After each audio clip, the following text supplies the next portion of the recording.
उघडं आकाश, हिरवं रान, फुललेल्या वेली, आकाशातून पडणाऱ्या सरी पाहून सगळ्यात आधी या भुंग्यालाच आनंद झाला असावा. आपलंही आयुष्य या काळ्याभोर भुंग्यासारखं असावं. मस्त गिरक्या वेलांट्या घेत हव्या त्या गोष्टीचा आनंद मनमुराद घेता यावा. निसर्गाच्या सानिध्यात मग कोणतीही गोष्ट मनाला उभारीच देते, आनंद देते. मग या निसर्गाचं, या राना फुलांचं आपणही देणं लागतोच ना. निसर्गातला प्रत्येक घटक निसर्ग वाढवायला मदतच करत असतो. हा भुंगाही फुलांचा, मधुकणांचा आनंद घेत असताना आपल्यासोबत परागीकरणाचं अद्भुत कार्य करतच असतो. मग माणूस म्हणून निसर्गाचं हे लाख मोलाचं देणं आपण फेडणार तरी कसं? तसा बघायला गेला तर पाऊस परवापासून सुरू झालाय, 28 पासून. आज रोपं तयार करायचा, बिया लावण्याचा शुभारंभ.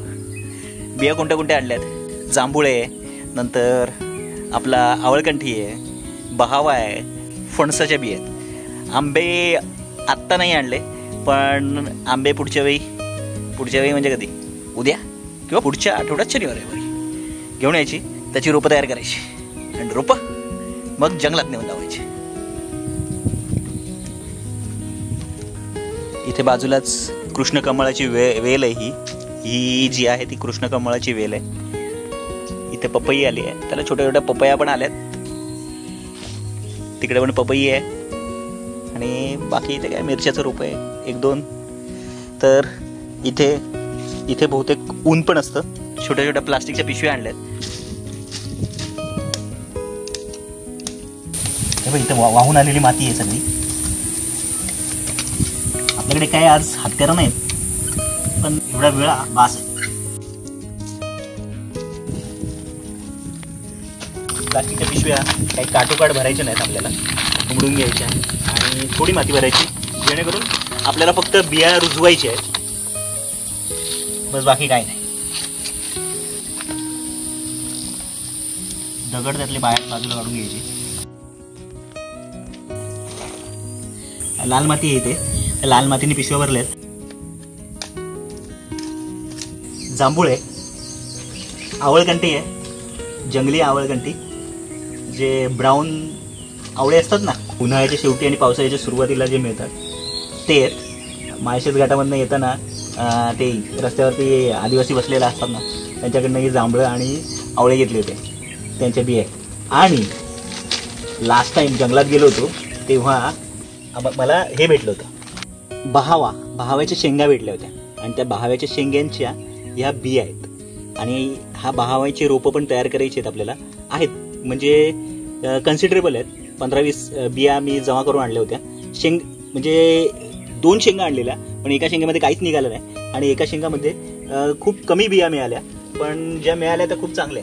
मग आता त्या बियांची रोपं आपल्याला तयार करायची आहेत. 2 दिवसापूर्वी फणस आणला होता. तर फणसाचे जे गरे निघाले, त्या गऱ्यांमध्ये त्यांना ना मोड आले होते. मग ते सगळे गरे तसेच ठेवलेत आणि लावायला आणले. ते पिशव्यांमध्ये नाही लावणार आपण, ते खाली कुठेतरी राहू. पण ह्या ज्या बिया आहेत, आवळकंठी, जांभूळ आणि बहावा, ह्या आपण पिशव्यांमध्ये लावणार आहोत. बहाव्याच्या जवळपास 4 ते 5 बिया एकाच पिशवीमध्ये लावणार आहे. या लहान पिशवीमध्ये 4 बिया टाकणार आहे मी. थोड्या याच्यात 4 बिया टाकायच्या.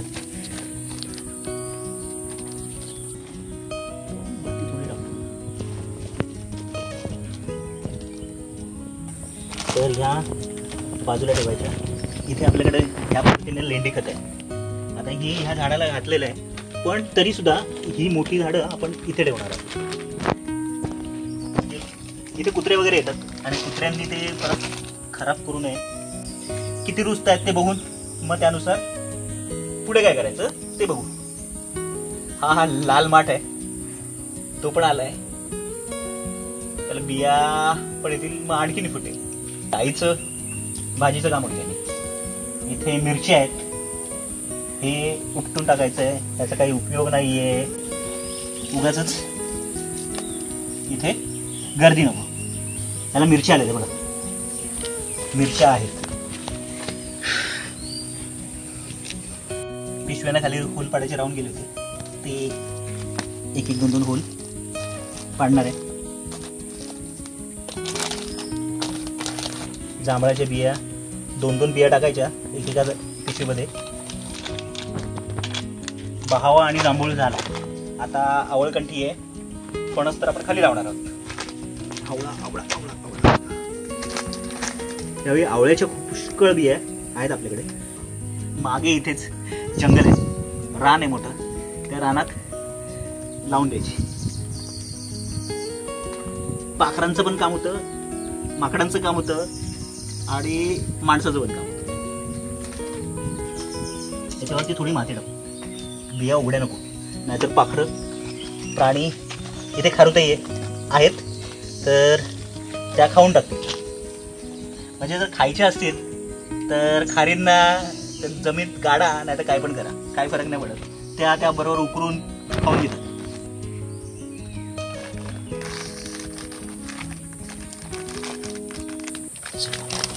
हे आवळ्याची लावले.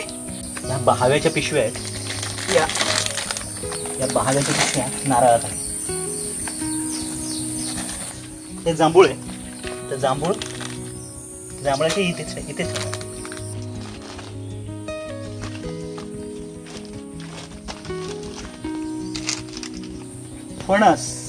फणसाच्या खूप बिया आहेत.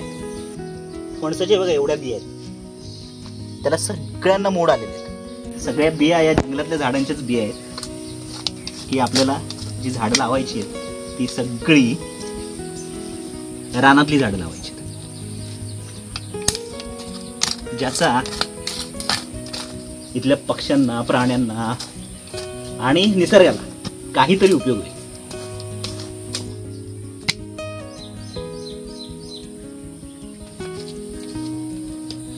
या बिया जोपर्यंत रुजत नाही तोपर्यंत जवळपास एकत्रच टाकणार आहे. या असेच नाही टाकणार आहे, त्याच्यावर माती पण फक्त अंदाज घेतोय की किती बिया इथे पुरतील. थोडी हलकी माती, भुसभुशीत माती त्याच्यावरती सोडून द्यायची. ते आपोआप आपल्या रुजून वरती येतील. त्यांना फक्त ओलसरपणा पाहिजे.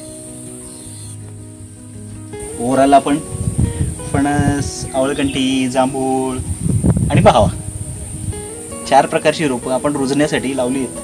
आता निवांत वाट बघायची आणि रोपं कधी तयार होतात ते बघायचं.